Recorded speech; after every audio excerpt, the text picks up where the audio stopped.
Bienvenue dans mes amis, dans cet nouvel épisode 4 de Pilule Rouge. Votre émission tuto ou comment sauver l'humanité pour les nuls. Aujourd'hui, nous allons parler de l'effet papillon et du voyage dans le temps. Alors l'effet papillon c'est est-ce qu'un battement d'aile d'un papillon peut-il créer une tornade de l'autre bout du monde? La théorie, elle est là. La réponse est oui, tout simplement. Maintenant, c'est comment cet effet papillon s'amplifie. Et là, c'est un effet papillon de ouf qui est en train de se préparer. J'ai vu une chose, c'était avant ma révélation. J'ai eu ma révélation, je vous le rappelle, mi-janvier 2024. J'ai vu un détail anodin, un geste anodin d'une personne, quelque part, qui m'a redonné foi en l'humanité. Pardon. Et j'ai dit putain, mais en fait, c'est vrai, l'humanité va bien. C'est juste que faut remettre les points sur les i. Et donc voilà, je m'y attelle. Et vous verrez que cet effet papillon va être exponentiel. C'est quelque chose de ouf. Donc vous êtes les premiers à avoir pris la pilule rouge, à avoir accepté cette vérité, à vouloir ce changement, à vouloir voir le monde comme il peut être, comme il sera. Et donc bienvenue dans cette aventure. Et voilà, nous allons faire ça ensemble à travers différentes émissions, interviews à l'avenir, etc. Cet effet papillon donc se terminera par une conférence mondiale pour la paix qui aura lieu donc au Stade de France quand vous serez prêts, quand vous le voudrez. Il n'y a pas besoin de se presser, c'est vous qui déciderez quand vous serez prêts, quand il y aura cette personne à vouloir m'écouter, prêt à me croire, pas à m'écouter, c'est vous qui décidez. N'oubliez pas le clap, ce que j'appelle le clap, commentez, likez, abonnez, partagez, rien ne peut se faire sans vous. Comme je vous ai dit, minimum 50 abonnés pour pouvoir faire des lives. Et à partir de 1000 abonnés, tiens, je vous prépare une vidéo surprise. C'est une vidéo que j'avais faite il y a un certain temps, qui était sur mon ancienne chaîne. Et voyez ça comme un bêtisier un peu de ce que j'ai pu faire avant en fait. Oui, donc l'effet papillon. Là aujourd'hui c'est une brise qui va se finir en tornade de paix. Une vague de bonté qui va se terminer en tsunami de bienveillance. Pour les Pokémon, je me souviens d'avoir entendu cette histoire. Pour la personne qui a créé les Pokémon, j'ai oublié son nom par contre, c'était deux Game Boy. Vous savez à l'époque il y avait les Game Boy et vous pouvez les relier par un fil pour jouer avec deux joueurs en fait. Et il avait vu un petit insecte, je crois que c'était une petite chenille quoi, qui allait d'une Game Boy à l'autre. Et c'est comme ça qu'il y a eu l'idée d'échanger des Pokémon, enfin de créer des Pokémon et de devoir les échanger pour créer une communauté en fait, par l'échange. Et voyez ce que c'est devenu Pokémon, un truc de ouf. C'est devenu un système à part entière, c'est devenu un monde à part entière, virtuel, on est d'accord. Mais virtuel en même temps, il y a des vrais combats de Pokémon, des jeux de cartes et tout ça en fait. Donc il a donné vie à ce projet, c'était qu'une idée au début, comme ce que je suis en train de faire. L'effet papillon, c'est aussi un film, très très très bon film, avec Ashton Kutcher et Amy Smart, et où on voit qu'il peut revenir dans le passé, changer certains éléments qui changent tout son avenir en fait. Il peut voir des futurs parallèles, on va dire ça. Comme dans Retour vers le futur, pareil. Donc normalement, non, on ne peut pas contrôler un effet papillon, parce qu'il y a ce qu'on appelle la théorie du chaos,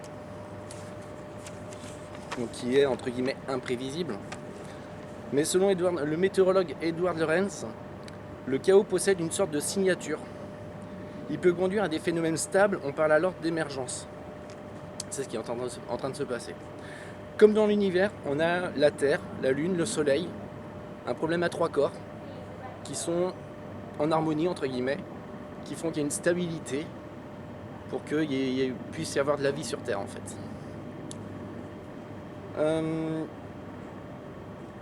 Donc voilà, ce pays émergent, ce pays imaginaire que j'ai créé, que j'ai découvert, hein, parce que du coup il existait déjà, on en a déjà parlé avant dans les films, hein, dans la culture populaire, le pays imaginaire, le pays des merveilles, Narnia, donc ça y est, maintenant il existe, hein.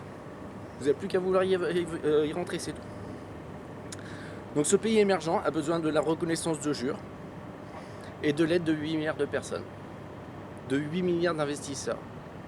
C'est comme dans ces films où il est temps de se remettre tous ensemble pour changer le monde, tout simplement. Et de trouver une stabilité à ce nouveau pays émergent. On va tous se mettre d'accord sur les nouvelles règles de ce pays. J'ai mis les règles de base et nous allons en instaurer d'autres ensemble à l'avenir. Cet effet papillon est en chemin. Donc comme je vous l'ai dit, c'est en rejoignant ma guilde que nous arrivons à cette stabilité. Tout ne dépend que de vous. Le voyage dans le temps, tiens. On va parler du voyage dans le temps. On dit tout le temps que c'est impossible le voyage dans le temps. Et pourtant, pas si sûr. Il existe une formule scientifique qui dit que oui, le voyage dans le temps est possible. Apparemment, cette formule scientifique, elle est connue depuis près d'un siècle. Donc depuis près d'un siècle, on peut dire que théoriquement, le voyage dans le temps est possible.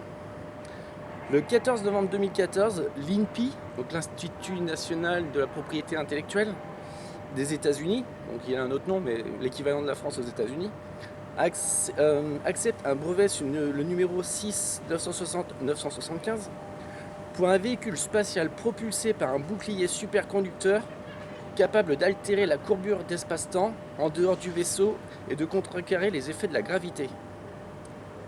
Pourquoi breveter une machine qui ne fonctionnerait pas? Donc, mettez-vous dans la tête, comme je vous l'ai dit, ce qu'on voit dans la film, c'est la réalité. Dites-vous que le voyage dans le temps existe. Dites-vous qu'on contrôle déjà cette technologie, mais que les gouvernements nous le cachent, évidemment. Parce qu'on nous a toujours dit que c'était impossible, etc. Et c'est le genre de vérité qu'on va devoir découvrir ensemble. Donc il est temps de se poser, d'enquêter, de démystifier tout ce qui est vrai, tout ce qui n'est pas vrai, qu'est-ce qui existe dans ce monde ou pas. C'est ce qu'on va faire ensemble et on va l'accepter. Il existe des témoignages que vous regardez sur internet, des témoignages de voyageurs dans le temps, qui sont bloqués dans une boucle temporelle. Il y en a. Alors, pour les sceptiques, évidemment, ce seraient des gens qui veulent faire leur intéressant. Mais et si c'était vrai? Et si c'était vrai? Pour le personnage du jour, je vous invite à faire passer le message jusqu'au Dr Nozman. Pourquoi? Parce que avant ma révélation, j'ai vu qu'il avait créé un objet, l'ADN. Vous verrez sur son YouTube. L'ADN, c'est un genre de... C'est un objet qui tourne. Mais je me dis, mais pourquoi il a fait ça? Il sert à rien cet objet en fait. C'est juste un objet qui tourne, il est assez classe. Et puis c'est après ma révélation que j'ai compris en fait. C'est un totem. C'est un totem pour savoir si ce qui est réel ou pas. Comme dans le film Inception avec Leonardo DiCaprio, il faut que vous ayez un totem pour pouvoir différencier le rêve de la réalité. Parce que là, le monde va changer. Il va arriver des choses impossibles. Je vous l'ai dit, c'est le pays imaginaire. On va accepter le paranormal. Qu'est-ce qui est vrai dans le paranormal? Qu'est-ce qui existe? Et donc voilà. Donc la toupie, le hand spinner qui est la toupie deuxième génération. Et on a l'ADN de Dr Nozman, qui est le hand spinner troisième génération, la toupie troisième génération, on va dire. Donc voilà. Donc ce sera tout pour cet épisode. Je vous rappelle que nous remercions la Gare Montparnasse de Paris pour nous prêter ses studios et son électricité. Je vous rappelle que vous pouvez m'y trouver tous les jours de 10h à 22h. Et je vous rappelle notre marche vers l'émergence, la marche pour l'émergence qui aura lieu ce dimanche 15 septembre 2024 à partir de 10h sur le parvis de la Gare Montparnasse. Moi je vous y attends, moi j'y serai. Si vous ne venez pas, c'est pas moi qui vais passer pour un as parce que c'est vous qui le voulez ce changement, donc montrez-le moi. Moi je serai présent, je serai en tête de file si vous le voulez, tout ne dépend que de vous. Sur ce, on se retrouve pour un prochain épisode. Non c'est bon, j'ai déjà dit. Allez, à bientôt les amis, passez une bonne journée.